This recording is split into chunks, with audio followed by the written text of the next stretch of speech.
Welcome everybody. My name is Vincent. I'm from Life Coach Rap Results. Today I'm here with Paul. My name is Paul McCauley, Life Coach. It's good to be here, Vince. Yeah, cognitive overload. I believe today we're speaking about. So I'm going to do a video on cognitive overload and present moment mental health. Yeah, because there's a lot of people out there suffering with bad mental health. Yeah. They go into the doctors. They're being medicated for stuff they don't need to be medicated for. Yeah, and this is what doctors should be doing. Before they prescribe your medication. Yeah. So cognitive overload, let me just explain this to you, what cognitive overload is. It's when I got so much stuff going on that I'm overloaded, mentally overloaded. When I'm mentally overloaded, I stop because I'm overwhelmed. I don't know where to start. Right. Yeah. So what I need to do is I need to get organized over my own thinking. Yeah. So what I do is put pen to paper and I write down all my priorities. I write down all my priorities and I get clear on them. Do you think it's worth explaining, Vince? Because I mean, I didn't really understand cognitive overload. You know, when he saw, it was like somebody would they help me out kind of thing to really understand it. Like maybe when I was learning to drive kind of thing for the first time, that I had to try and remember how to indicate, remember to look in my mirror, maybe do the steering wheel, all this kind of stuff. Do you want to explain that so they get a good understanding of cognitive overload? Because I personally didn't understand it at the beginning. Yeah. So basically, when I'm doing all these different things, like we said when driving, if I'm walking down the street, right, and I got phone calls going on, I got thoughts going on, and I'm trying to do a task as well at the same time, I get to a point where something else will come in, and I just have to stop. Yeah. Because I won't be able to, my mind will just cut out. Yeah. And how do you feel at that moment then when you have to stop? Like just like overwhelmed. Scream? Yeah. You just want, I can't cope. Yeah. So, and that's when I'm overloaded. Yeah. And that's what's happening with people. They're becoming overloaded with all different things. Yeah. And they become overwhelmed and they just stop. It's like, where do I start? You don't know where to start. So where to start is, let's get pen to paper. Yeah. Let's write down all your priorities. It's also important to write down your thoughts as well. Yeah. Why is it important to write down thoughts? Because it takes the power out of them. All the counsellors, all the therapists, this is writing down stuff to take the power out of the thoughts. It's been around as long as humans have been around. Yeah, people write down stuff, take the power out of it, so it takes the power out of the thoughts. Because if I don't take the power out of the thoughts, then what happens is it's the snowball effect.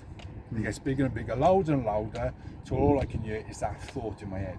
Yeah, it consumes everything. So when I take the power out of it, the thought's still there, but I can move it and get, it doesn't bother me so much. Yeah. So I make a list of all the priorities. I take the power out of my thoughts. And with all my priorities down on paper, I ask myself this question. Okay, I got some situations going on here. So if I sit here now and I close my eyes for a minute and I think about one situation and I do my best worrying, stressing to try and change that situation, and I sit here for a minute and I do that for a minute and I open my eyes, what's changed? Nothing. Nothing's changed.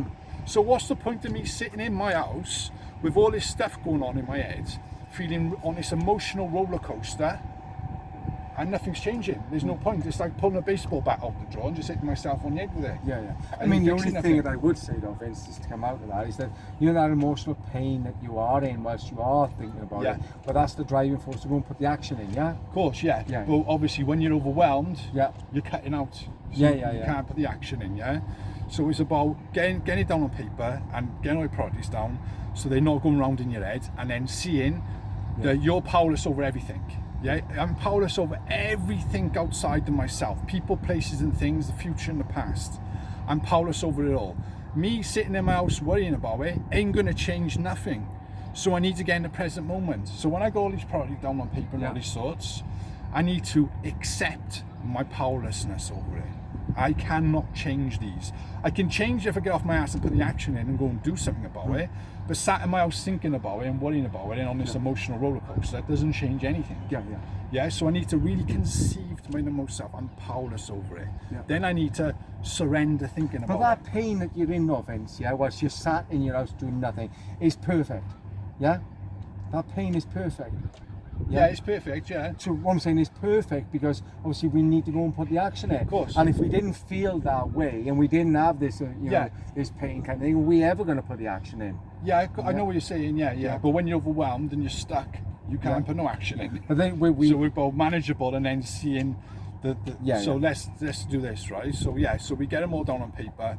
We accept the powers. We surrender thinking about it, which is completely to give up thinking about it. Really conceive that I can't change anything. I give up thinking about it, and I get into the present moment. Yeah. And then I can deal with one thing. Then I make a list. I prioritize everything. Right, today I wake up in the morning. I got to do this, this, and this, and I stick to the plan. Yeah. I don't think, because the problem is I started to think. Yeah, I got all these different priorities. I'm very good at remembering stuff. Let's say, yeah. I wake up in the morning. I start thinking about stuff. Do you know how much time I waste every day thinking about stuff where I just need to make a plan of and just execute the plan? Yeah. So by doing this, I get into the present moment. I make a daily plan, and I wake up in the morning, I follow that daily plan. I don't think, I just do it. Yeah, and that makes my life and my day more productive. Yeah. The emotional pain for each problem which I have is absolutely perfect, because without the fear, without the anxiety, without the worry, I'd have no emotional force to motivate me to get my desired outcome. Say paying the bills, for instance, bailiffs at the door. Yeah. So anxiety, fear, worry. Yeah, stress. Yeah, if I didn't have these emotions, then I wouldn't be able to pay the bills, because I have no emotional force to motivate me to get my desired outcome. Same with loneliness. If I was lonely, so I sat in my house, I'm lonely.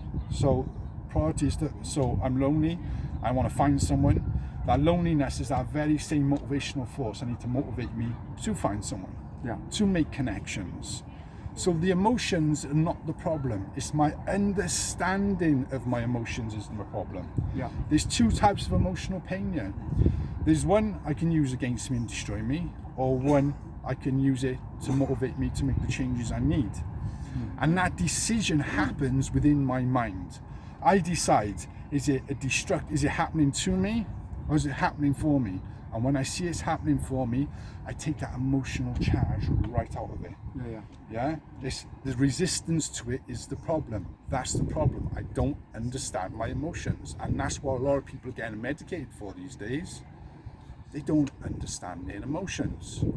So it's important to understand your emotions. It's important to see the value in them. You know, what appears to be, which we label as negative emotion, is actually more positive than the positive emotion. Because if you're using positive emotion all the time, that positive emotion would eventually fade into negative emotion. So the gift of positive emotion is the negative emotion. Yeah, and it can't happen weeks or months ago. It needs to continue to happen to keep bringing value to the positive emotion. So what appears, we label negative is bad and positive is good. You know, we've been trained to think like this over many years of conditioning. And what we've got to see is actually negative is not bad. Just because something doesn't feel nice, doesn't go our way, doesn't mean it's bad for us. There's a lot of value and positivity in that. And when we can awaken to the value and positivity in that and see this happening for us, not to us, it transforms how we feel. Yeah? Yeah. I mean, I was listening carefully, Vince, then, and you know, me and Vincent, we agree on most things. Yeah, there was one thing in there. You know, I'm going to open this up, and you might see me and Vincent have a fight over this kind of thing. We can have an argument. We do this very often. It's quite good actually to have a constructive argument about something, kind of thing. You know, it opens the doors. You know, and it opens the doors to anybody. You know, we'd love to hear from you lot, kind of thing. Any opinions, it helps us understand more, and we can, if we get a better understanding, we can help more people. But there's one thing that you said, and I'm here and I'm thinking, Vince, I don't know if that's right. You know, and there's the part about, you know, you said, get up and just do. Let's just do the work. Let's stop thinking. Well, I would argue a little bit against that, and not so much now, because I'm thinking healthy. I'm much more in a healthier place, kind of thing. But at the beginning, kind of thing, you know, when I wasn't so well, then for me to just go and do, I would go and do some pretty shit stuff, Vince. Do you know what I mean? Of course, I would go out, you know, say, just do it, Paul. Well, I would go out and tell maybe the traffic warden to go and fuck himself, that I'm not moving. That's my thinking going back then, kind of thing. Just do it, Maybe I would phone up the wife and say, listen, I think you should move out. That's my best thinking. You know, it's like no consideration. So there was a certain time of my life, kind of thing, where I couldn't rely on my best thinking, Vince. That's the truth for me. And I needed some kind of help. Now, this is great for, you know, for it was, where did I go for that great help then, you know, that advice?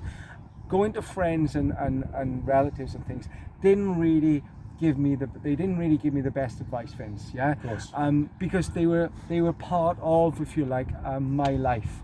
Yeah. Whatever happened in my life, kind of thing, with my friends. So if you like, my friend might tell me, yeah, Paul, it's a good idea to leave the wife, kind of thing. Why? Because he was single and he wants to go out clubbing on the weekends, kind of thing. Yeah. So he was motivated not to give me the right information. So if you like, I need to ask for somebody for some great advice, and who better to ask for great advice? Life coach for rapid results, man. Yeah. I need to end my thinking all events. Yeah. But I like what you said there, right? But there's two parts to that. I was just on about my priorities, yeah. So positive priorities, which I need to get done, I don't think about. I just do.